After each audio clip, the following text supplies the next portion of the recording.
പിച്ചൂസ് food and ക്രാഫ്റ്റിലേക്ക് എല്ലാവർക്കും സ്വാഗതം. എല്ലാവരും സുഖമായിരിക്കുന്നു വിശ്വസിക്കുന്നു. ഇന്ന് ഞാൻ ചോറിനും ചപ്പാത്തിക്കും ദോശയ്ക്കും ഒക്കെ കൂട്ടാൻ പറ്റിയ 2 റെസിപ്പിയുമായിട്ടാണ് വന്നിട്ടുള്ളത്. അതിനായി പച്ചക്കറികളൊന്നും ഞാനിവിടെ യൂസ് ചെയ്യുന്നില്ല. ഇനി ഇതെങ്ങനെയാണ് തയ്യാറാക്കുന്നതെന്ന് നോക്കാം. ആദ്യത്തെ റെസിപ്പി തയ്യാറാക്കുന്നതിന് കടായിലേക്ക് കുറച്ച് ഓയിൽ ഒഴിച്ചു കൊടുക്കുന്നുണ്ട്. ഓയിലൊന്ന് ചൂടായി വരുമ്പം കുറച്ച് കടുക് ഇട്ട് കൊടുക്കാം. ഇനി കടുകൊക്കെ പൊട്ടി വരുന്നത് വരെ ഒന്ന് വെയിറ്റ് ചെയ്യാം. ഇനി ഇതിലേക്ക് ചതച്ച വെളുത്തുള്ളിയും ഉണക്കമുളകും ഇട്ട് കൊടുക്കുന്നുണ്ട്. അതിലേക്ക് 1/4 സ്പൂൺ ജീരകം, കുറച്ച് കറിവേപ്പിലയും കൂടി ഇട്ട് കൊടുക്കാം. ഒരു പിഞ്ച് കായപ്പൊടിയും കൂടെ ഞാൻ ചേർത്ത് കൊടുക്കുന്നുണ്ട്.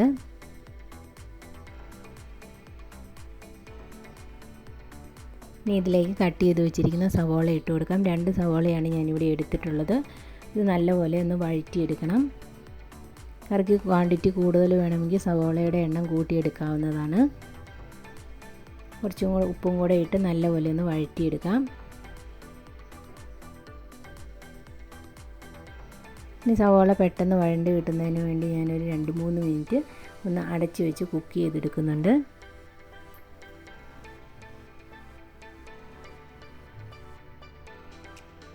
സവോള ഇപ്പോൾ നല്ലപോലെ വഴണ്ട് വന്നിട്ടുണ്ട്. ഇനി ഇതിലേക്ക് ആവശ്യത്തിനുള്ള മസാലപ്പൊടികൾ ചേർത്ത് കൊടുക്കാം. അതിനായി 1/4 സ്പൂൺ മഞ്ഞൾപ്പൊടി, 1 സ്പൂൺ മുളക് പൊടി, 1/2 സ്പൂൺ മല്ലിപ്പൊടിയാണ് ഞാനിവിടെ എടുത്തിട്ടുള്ളത്. ഇനി ഇത് നല്ലപോലെ മിക്സ് ചെയ്തെടുക്കാം.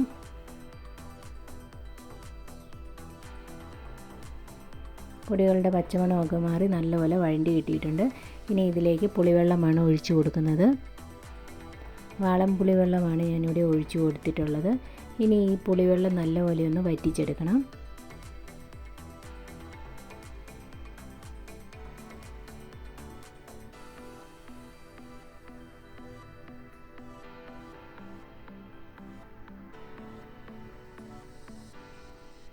ഇപ്പോൾ പുളിവെള്ളം നല്ലപോലെ വറ്റി വന്നിട്ടുണ്ട്.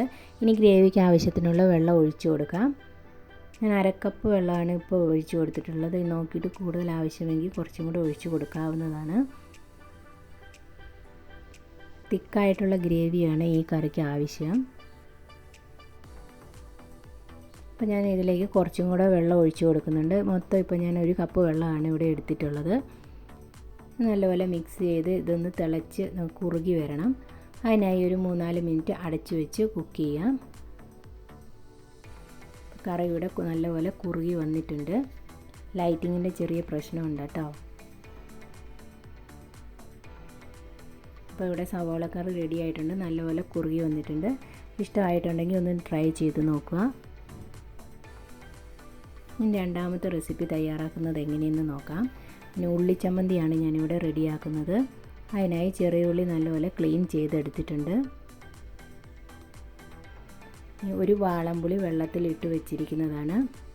നല്ലപോലെ പേസ്റ്റായി കിട്ടാൻ വേണ്ടിയിട്ടാണ് കേട്ടോ വെള്ളത്തിലിട്ട് വെച്ചിരിക്കുന്നത്. 5 വറ്റൽമുളകാണ് ഞാനിവിടെ എടുത്തിട്ടുള്ളത്. അതും ഇതുപോലെ വെള്ളത്തിൽ ഇട്ട് വെച്ചിട്ടുണ്ട്. ഒരു 10 മിനിറ്റ് വെള്ളത്തിലിട്ട് വെച്ചാൽ മതിയാകും. ഇനി മിക്സിയുടെ ജാറിലേക്ക് ചെറിയ ഉള്ളി ഇട്ട് കൊടുക്കാം. ഇത് നല്ലപോലെ പേസ്റ്റ് ചെയ്തെടുക്കണം. പാൻ ചൂടായി വരുമ്പോൾ അതിലേക്ക് കുറച്ച് വെളിച്ചെണ്ണ ഒഴിച്ചു കൊടുക്കാം. എണ്ണ ചൂടായി വരുമ്പോൾ കടുക് ഇട്ട് കൊടുക്കാം. കടുക് പൊട്ടി വരുന്നത് വരെ വെയിറ്റ് ചെയ്യാം. ഇനി ഇതിലേക്ക് ചതച്ച് വെച്ചിരിക്കുന്ന വെളുത്തുള്ളി ഇട്ട് കൊടുക്കാം. വെളുത്തുള്ളി ഒന്ന് മൂപ്പിച്ചെടുക്കണം. ഇനി ഇതിലേക്ക് കുറച്ച് കറിവേപ്പില ഇട്ട് കൊടുക്കാം. ഇനി പേസ്റ്റ് ചെയ്ത് വെച്ചിരിക്കുന്ന ഉള്ളിയും കൂടെ ഇതിലേക്ക് ആഡ് ചെയ്ത് കൊടുക്കാം. ഈ ഉള്ളിയിലെ വെള്ളമൊക്കെ വറ്റി നല്ലപോലെ ഒന്ന് ഡ്രൈ ആയി കിട്ടണം. ഇതിവിടെ റെഡിയായി വരുമ്പോഴത്തേക്കും നമുക്ക് പുളിയും മുളകുമുള്ള പേസ്റ്റ് തയ്യാറാക്കിയെടുക്കാം. അതിനായി മിക്സിയുടെ ജാറിലേക്ക് വെള്ളത്തിലിട്ട് വെച്ചിരിക്കുന്ന പുളി ഇട്ട് കൊടുക്കുന്നുണ്ട്. അതുപോലെ മുളകും ഇട്ട് കൊടുക്കാം. ഈ വെള്ളം ഉപയോഗിക്കുന്നില്ല കേട്ടോ, അല്ലാണ്ട് തന്നെ പേസ്റ്റ് ചെയ്തെടുക്കാം. നല്ലപോലെ പേസ്റ്റായി വന്നിട്ടുണ്ട്. ഇനി ഉള്ളിയിലേക്ക് കുറച്ച് ഉപ്പും കൂടെ ഇട്ട് യോജിപ്പിച്ചെടുക്കാം.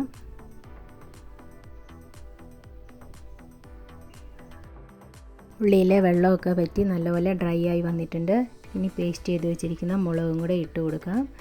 മുളകിൻ്റെയൊക്കെ പച്ചമണം മാറി എണ്ണയൊക്കെ തെളിയുന്നത് വരെ നല്ലപോലെ ഒന്ന് വഴറ്റിയെടുക്കണം.